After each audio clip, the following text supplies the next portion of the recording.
What is up, you guys? Today is Friday the 13th, and I am super excited to make this video because I have dedicated a lot of my time into finding out about what I'm going to talk to you guys about today.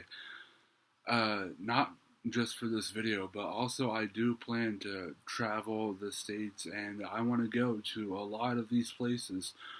So I mainly picked out the different places within the states that I want to go to. Now, what exactly am I talking about in case you haven't read the title or seen the thumbnail?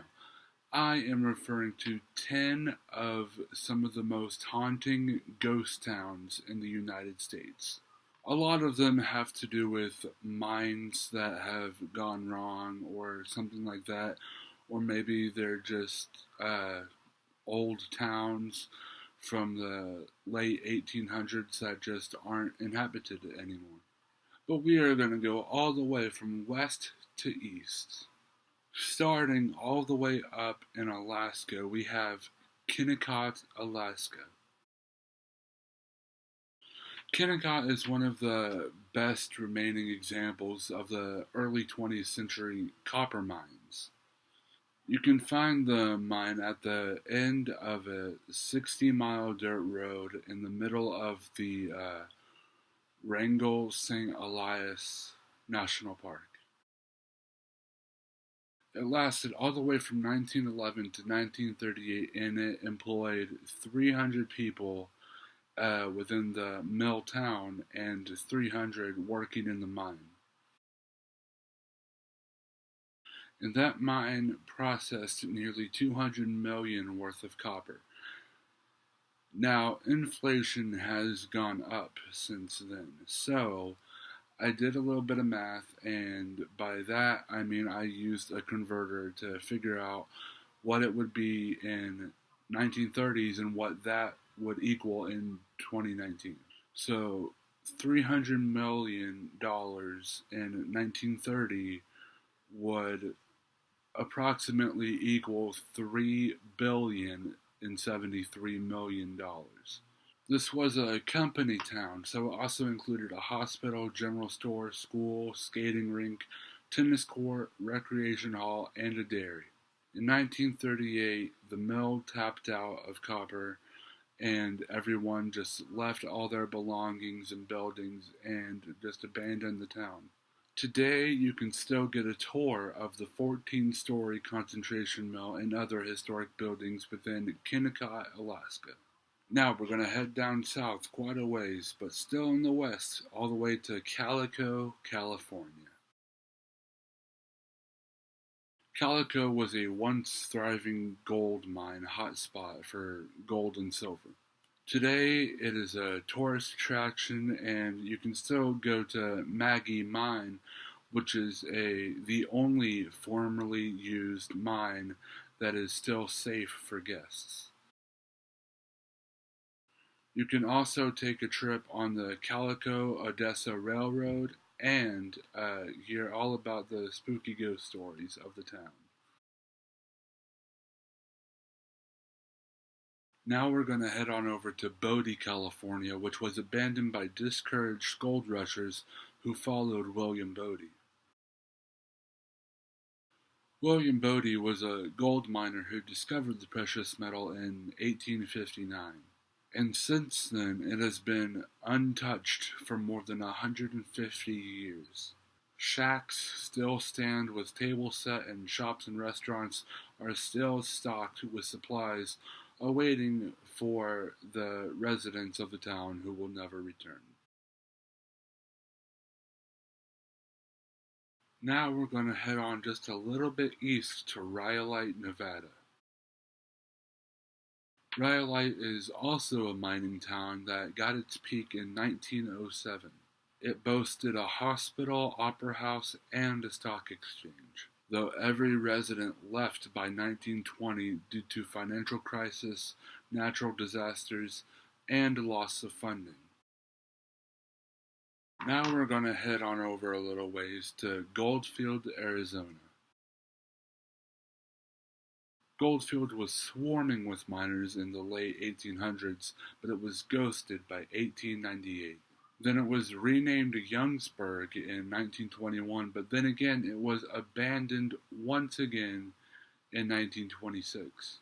In 1988, Goldfield, Arizona took the route of other ghost towns, therefore it automatically became a tourist attraction. So while you're in Goldfield, you can also find a zip line, reptile exhibit, horseback rides, a museum, saloon, and other different merchants. Now we're going to travel just a little bit north to St. Elmo, Colorado. It was formerly known as Forest City, and it was a mining center peaked at population 2,000. By 1930, only 7 people still lived in St. Elmo. Rumor has it that the owner of the general store and hotel still haunt. St. Elmo is actually the most reportedly paranormal activity in the state. Now we're going to head back down south to Terlingwood, Texas. Most residents left after the Mercury market crashed, though tourists can still snack on chili at the internationally acclaimed restaurant. They can also grab a drink at the saloon, explore the ruins, or even wander the halls at the old jail. Now we're going to head back up to Virginia City and Nevada City, Montana. Virginia City has actually refused to change anything about the town since 1863. Therefore, hundreds of buildings still stand since that time.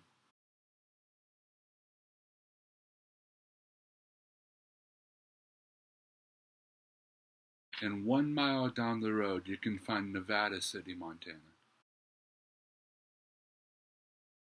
Both of these cities boomed and busted due to the gold rush. Today, you can take a train ride between the two cities to see the legit struggle of living in the Old West. You can even see where the hanging of Red Yeager took place.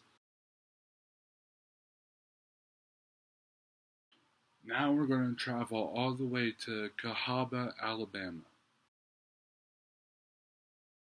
Cahaba is just southwest of Selma. It was actually the state's first capital from 1820 to 1825. Cahaba was the grand center for trading and transport of cotton before the Civil War.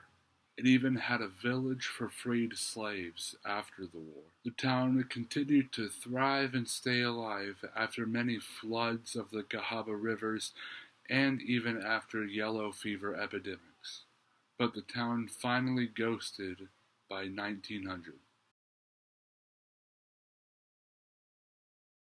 Now this final town is one that I'm for sure going to be traveling to. I don't know when, I don't know how, but I am definitely wanting to go to Centralia, Pennsylvania. Centralia has been smoldering since 1962. It is expected to burn for another 250 years.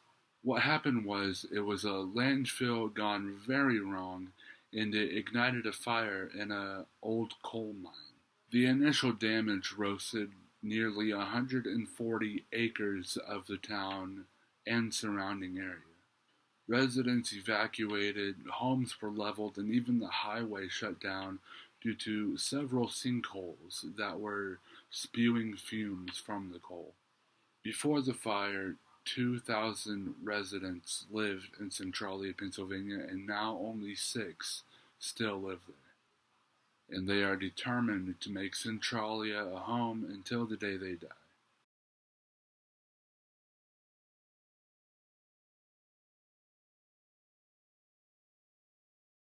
Thank you guys so much for watching this video. I really hope you guys enjoyed this. Happy Friday the 13th.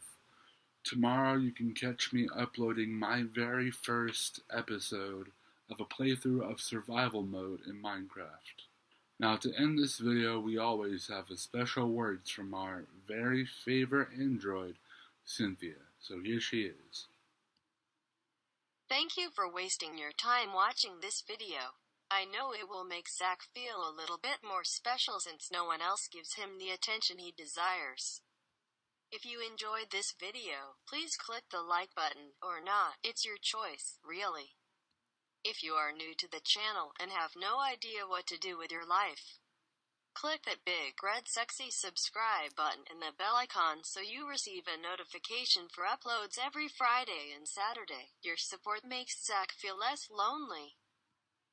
Keep watch for next week's content.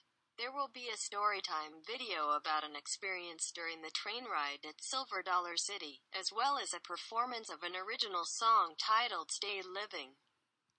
If you have any requests for future content, comments, judgments, or questions for a possible Q&A, don't be a hairy little vagina and do something about it. You might make a difference for the better in regards to the future of this channel and its content. Don't forget to share this channel with your friends and on social media, because you can bet an armadillo's hard rock pussy this is quality content.